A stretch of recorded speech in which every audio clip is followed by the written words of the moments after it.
So here we go.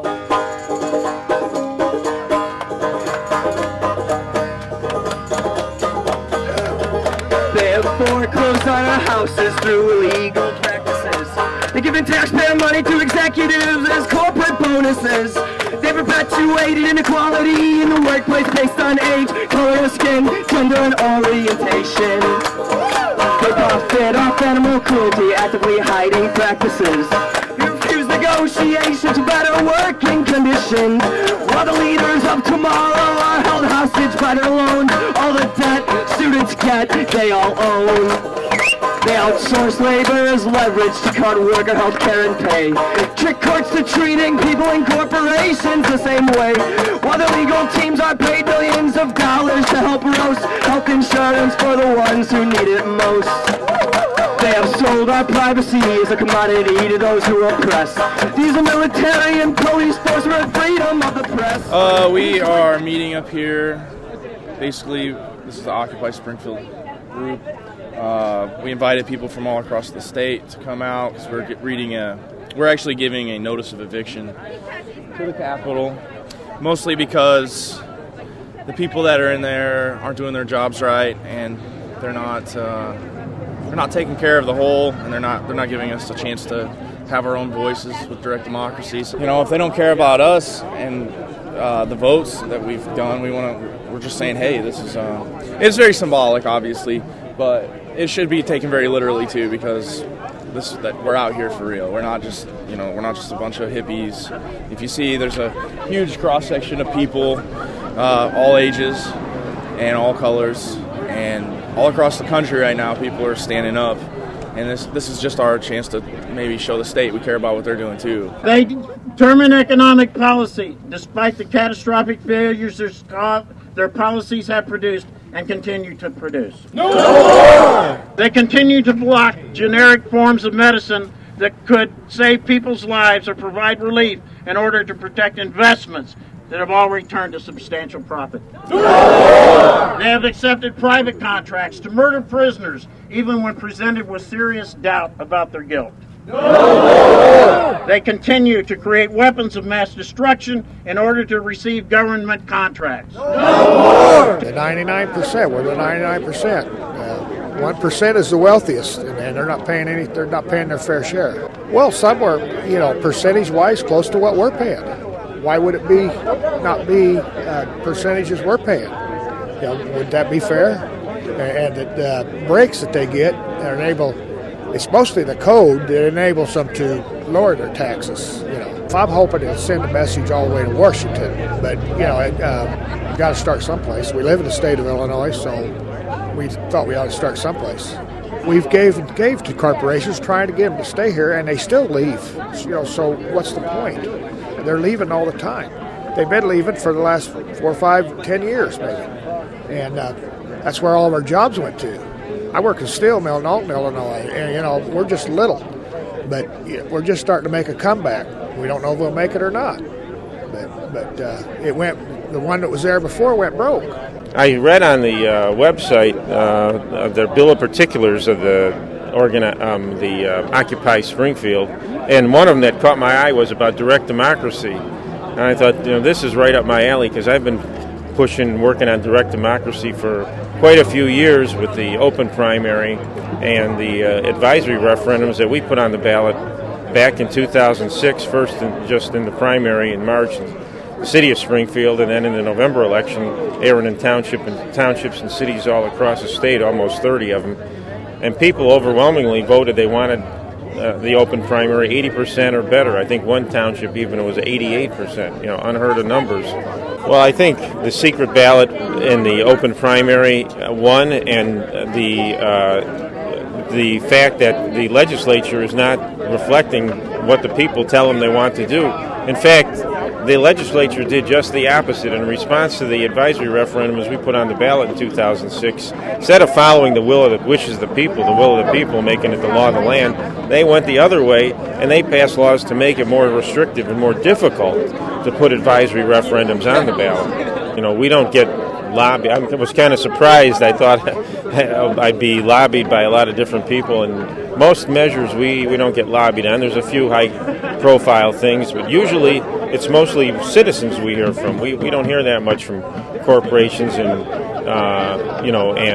paid lobbyists, hired guns, and I think that's a much better way to go. I talking to citizens, and even if they're not in my ward, I have no problem with that. But I think what you said is very true, and there was a splendid example of it this past week where Commonwealth Edison and Ameren, the two big utility companies in Illinois, had given $1.5 million to the state representatives and state senators. And what did they do last week? They turned around and they voted by an act of the state legislature to increase electric rates across the state, which generally that's not a function of the state legislature, that's a function of the Commerce Commission. But they decided to do it. I'm sure that their constituents who wants their electric rates increased. So they're not following the will of their constituents on that one. I think they're following the money.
That your occupation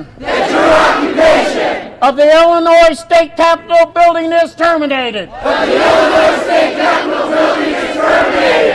You are ordered to vacate. For violation of your lease agreement. With the people of Illinois. We, the 99%. Demand that you return. State government to the people. Due to your violations of the public trust. We have a whole list which we will present to you.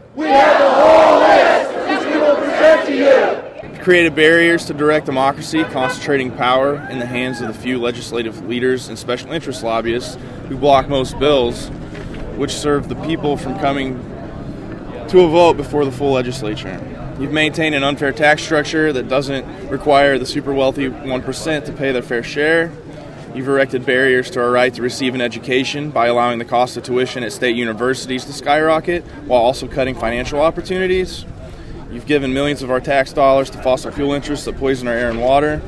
You've betrayed the trust of public servants employed by the state by ignoring their right to collective bargaining and failing to pay your share of their pensions. You've enacted budget cuts which harm the most vulnerable among us rather than asking sacrifices from the wealthy few. You blocked legislation that would require banks to know the name, age, and disability status of those who are being evicted, showing you have no regard for the fate of those you make homeless. For these and other breaches of the public good, you are hereby ordered on this day, October 29, 2011, National Occupy Your State Capitol Day. To return this Capitol building to its rightful owners. The people of Illinois. Sincerely occupy Springfield. You are hereby served.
The Federal Reserve is owned and operated by banks, many of them foreign. A lot of people do not know that your income taxes do not go to the federal government. It goes directly to the Federal Reserve. Since the establishment of the Federal Reserve in 1913, the dollar has lost approximately 95% of its purchasing power. A recent audit of the Federal Reserve has uncovered $13 trillion in loans to foreign governments and corporations, at a national debt of over $14 trillion, and it's no wonder taxpayers can't sleep at night. I believe that financial institutions are more dangerous than any standing army. Thomas Jefferson.